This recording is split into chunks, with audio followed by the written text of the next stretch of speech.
suite à ma vidéo sur Eddie Hall. Je sais pas si elle sortira avant ou après celle-ci, mais en tout cas, sache-le, va la voir dès qu'elle sortira ou même maintenant, parce que je trouve que le gars est intéressant. Bref, suite à cette vidéo donc, je me suis demandé pourquoi les strongman étaient aussi gros. Enfin non, je me le suis pas vraiment demandé, je le savais plus ou moins, mais j'ai un peu creusé dans ce sens-là pour savoir ce qui vraiment pouvait faire que avoir du gras, ça pouvait être avantageux pour développer de la force.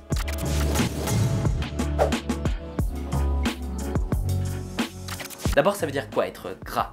Eh bien, c'est avoir un pourcentage de masse grasse élevé. Par exemple, l'IMC dont on nous rebat les oreilles n'est en fait un indice pas du tout fiable pour savoir si quelqu'un est gras ou pas. Tu peux avoir un IMC à plus de 25 et juste être plus musclé que la norme parce que ça ne prend en compte que le poids par rapport à ta taille. Mais les strongman et quelques powerlifters sont indubitablement obèses. Alors déjà, il faut savoir que quand on gagne du poids, on ne gagne jamais que de la masse maigre ou que du gras. On gagne toujours un petit peu des deux. L'idée en culturisme par exemple, c'est de gagner le minimum de graisse possible et le maximum de muscles.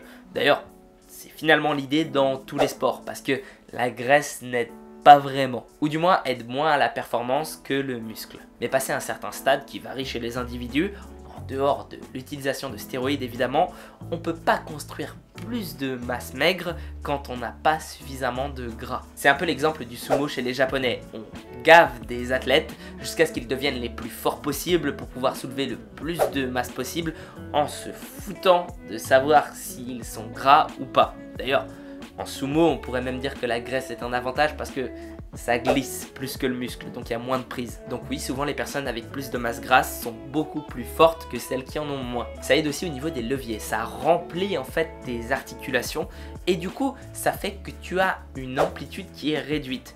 Qui dit amplitude réduite dit plus de force parce que tu as quelque chose à soulever sur moins de distance. Alors effectivement ça n'augmente pas ta force, mais les critères utilisés sont l'amplitude. Donc forcément tu es capable de soulever plus avec les critères requis. Enfin ça aide pour certains mouvements, notamment le log lift, d'avoir une bedaine parce que ça permet de reposer le tronc dessus. Ça d'ailleurs c'est beaucoup plus vrai chez les hommes parce que c'est la graisse androïde qui a tendance à se déposer autour des viscères et donc à cet endroit là. Chez les femmes ce serait plus complexe parce que la graisse se dépose plus dans les fesses et les cuisses. D'ailleurs c'est le seul avantage de la graisse androïde parce que c'est quand même bien plus mauvais pour la santé. Alors que la graisse gynoïde, la graisse des femmes, bon, ça provoque certains problèmes de circulation sanguine, mais quand même l'espérance de vie est meilleure quand on a celle-ci. Sur ce, j'espère avoir répondu à une réponse un peu de ta part.